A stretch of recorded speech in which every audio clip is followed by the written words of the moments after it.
Hello friends, എല്ലാവർക്കും നമസ്കാരം. ഇന്നത്തെ നമ്മുടെ recipe restaurant style aloo matar ആണ്. ആലു മട്ടർ എന്ന് പറയുമ്പോൾ ഉരുളക്കിഴങ്ങും ഗ്രീൻ പീസും വെച്ചിട്ടുള്ള ഒരു നോർത്ത് ഇന്ത്യൻ റെസിപ്പി. നമുക്കത് എങ്ങനെയാണ് ഉണ്ടാക്കുന്നത് നോക്കാം. നമുക്ക് വീഡിയോയിലോട്ട് പോവാം. അപ്പോൾ ആലു മട്ടർ ഉണ്ടാക്കുന്ന വേണ്ടിയിട്ട് ഞാനൊരു കുക്കർ അടുപ്പത്ത് വെച്ചിട്ടുണ്ട്. കുക്കർ ചൂടായി വരുമ്പോൾ നമുക്ക് അതിനകത്തേക്ക് 2 ടേബിൾ സ്പൂൺ ഓയിൽ ചേർത്ത് കൊടുക്കാം. അപ്പോൾ ഇതൊരു നോർത്ത് ഇന്ത്യൻ ഡിഷ് ആയതുകൊണ്ട് നമ്മൾ വെളിച്ചെണ്ണയിൽ അങ്ങനെ ഉണ്ടാക്കാറില്ല കേട്ടോ. അപ്പോൾ ഓയിൽ ചൂടായി വരുമ്പോഴേക്കും അതിനകത്തേക്ക് 1/2 ടീസ്പൂൺ ജീരകം ചേർത്ത് കൊടുക്കാം.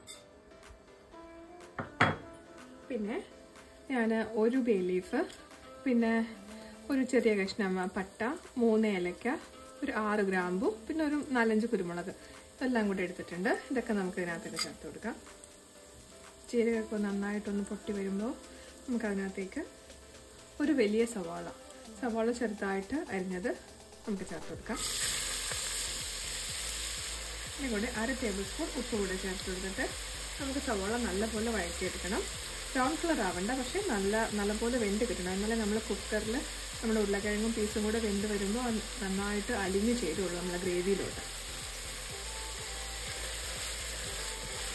സവാള നമുക്ക് ഇളക്കി നല്ലപോലെ വഴറ്റിയെടുക്കാം.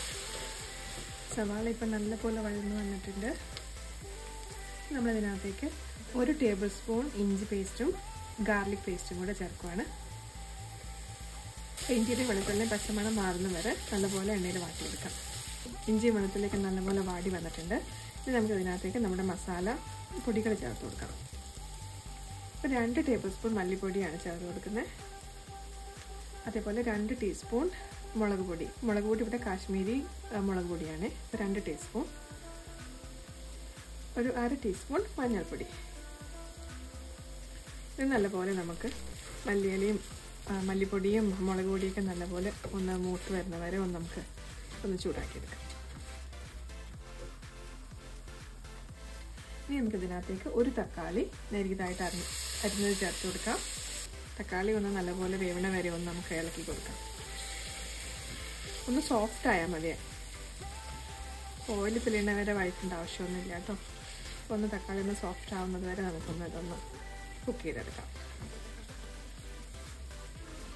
തക്കാളി നല്ലപോലെ ഒന്ന് സോഫ്റ്റ് ആയിട്ട് നമ്മുടെ ഉള്ളിയുടെ കൂടെ മിക്സായി ചേർന്നിട്ടുണ്ട്. ഇനി നമുക്കിതിനകത്തേക്ക് നമ്മുടെ ഉരുളക്കിഴങ്ങും ഗ്രീൻ പീസും കൂടെ ചേർത്ത് കൊടുക്കാം. അപ്പോൾ ഞാനിവിടെ 3 മീഡിയം സൈസ് ഉരുളക്കിഴങ്ങാണ് എടുത്തേക്കുന്നത്. ഉരുളക്കിഴങ്ങ് കുറച്ച് വലിയ സൈസിൽ തന്നെ കട്ട് ചെയ്തേക്കുന്നത്, അത് ചേർത്ത് കൊടുക്കാം. പിന്നെ 1 കപ്പ് നിറയെ ഫ്രോസൺ ഗ്രീൻ പീസ്, അതും കൂടെ ചേർത്ത് കൊടുക്കാം. പിന്നെ 1 ടേബിൾ സ്പൂൺ മല്ലിയില നന്നായിട്ട് ചെറുതായി അരിഞ്ഞെടുത്തത്. ഇതെല്ലാം ചേർത്ത് കൊടുത്തതിന് ശേഷം നമുക്ക് ആവശ്യത്തിന് വെള്ളം കൂടെ ചേർത്ത് കൊടുക്കാം. അപ്പോൾ വെള്ളം നമ്മുടെ ഉരുളക്കിഴങ്ങും ഗ്രീൻ പീസും ഒന്ന് മുങ്ങി നിൽക്കുന്ന അത്രയും വെള്ളമാണ് ചേർത്ത് കൊടുക്കുന്നത്. അപ്പോൾ നമ്മുടെ ഉരുളക്കിഴങ്ങും ഗ്രീൻ പീസും മുങ്ങി നിൽക്കുന്ന പോലെ അത്രയും വെള്ളം ചേർത്ത് കൊടുത്തിട്ടുണ്ട്. ഇനി നമുക്കിത് അടച്ചു വെച്ചിട്ട് ഹൈ ഫ്ലെയിമിൽ ഒരു 3-4 വിസിൽ വരെ വേവിച്ചെടുക്കാം. 3 വിസിലിന് ശേഷം ആവിയൊക്കെ പോയതിന് ശേഷം നമുക്ക് ഈ കുക്കറൊന്ന് ഓപ്പൺ ചെയ്യാം. നമുക്ക് കുറച്ച് ഉരുളക്കിഴങ്ങിൻ്റെ പീസസ് നമുക്കൊന്ന് ഉടച്ചു കൊടുക്കാം.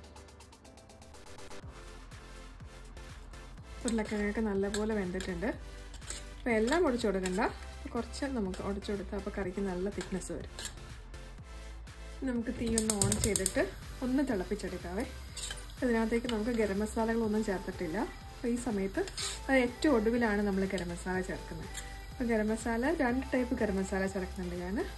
1/2 ടീസ്പൂൺ നോർത്ത് ഇന്ത്യൻ ഗരം മസാലയാണ്. അപ്പം നമ്മുടെ എവറസ്റ്റും MDH അങ്ങനത്തെ ബ്രാൻഡില്ലേ, അവരുടെ ഗരം മസാലയാണ് 1/2 ടീസ്പൂൺ. അതുപോലെ 1/2 ടീസ്പൂൺ നമ്മുടെ സാധാരണ ബിരിയാണിക്കൊക്കെ യൂസ് ചെയ്യുന്ന നമ്മുടെ ഗരം മസാല. രണ്ടും കൂടെ ആഡ് ചെയ്തിട്ട് നമുക്ക് ഒന്നും കൂടെ ഒന്ന് തിളപ്പിച്ചെടുക്കാം. ഒന്ന് തിളപ്പിച്ചെടുത്താൽ മതി. ആ ഗരം മസാലയുടെ പച്ചമണം ഒന്ന് മാറുന്നവരെ ഒന്ന് തിളപ്പിച്ചെടുക്കാം. അപ്പോൾ ഈ സമയത്ത് കറിക്ക് എന്താ പറയുക, കട്ടി കൂടുതലാണെന്നുണ്ടെങ്കിൽ ഒരിത്തിരി വെള്ളം ചേർത്ത് കൊടുക്കുക കേട്ടോ. ഉപ്പും എരിവൊക്കെ നോക്കിയിട്ട് പാകത്തിന് ചേർത്ത് കൊടുക്കാം.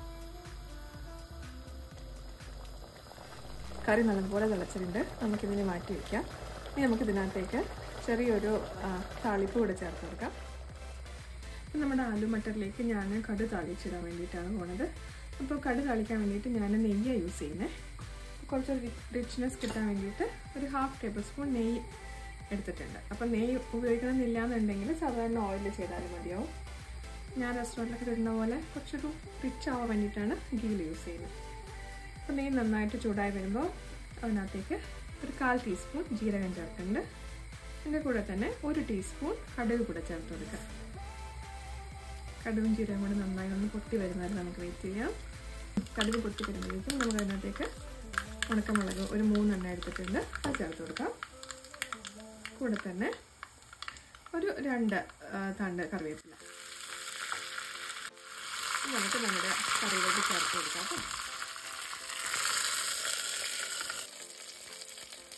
ചേർത്ത് കൊടുത്തിട്ട് നമുക്ക് കുക്കർ ഒന്ന് മൂടി വയ്ക്കാം. 5 മിനിറ്റ് ആയിട്ടുണ്ട്. നമുക്ക് നമ്മുടെ ആലു മട്ടർ ഒന്ന് തുറന്ന് ഇളക്കിയൊക്കെ നോക്കാം. കളറും എല്ലാം നല്ല രീതിയിൽ വന്നിട്ടുണ്ട്. നമുക്കിതിന് പാത്രത്തിലോട്ട് വിളമ്പാം കേട്ടോ.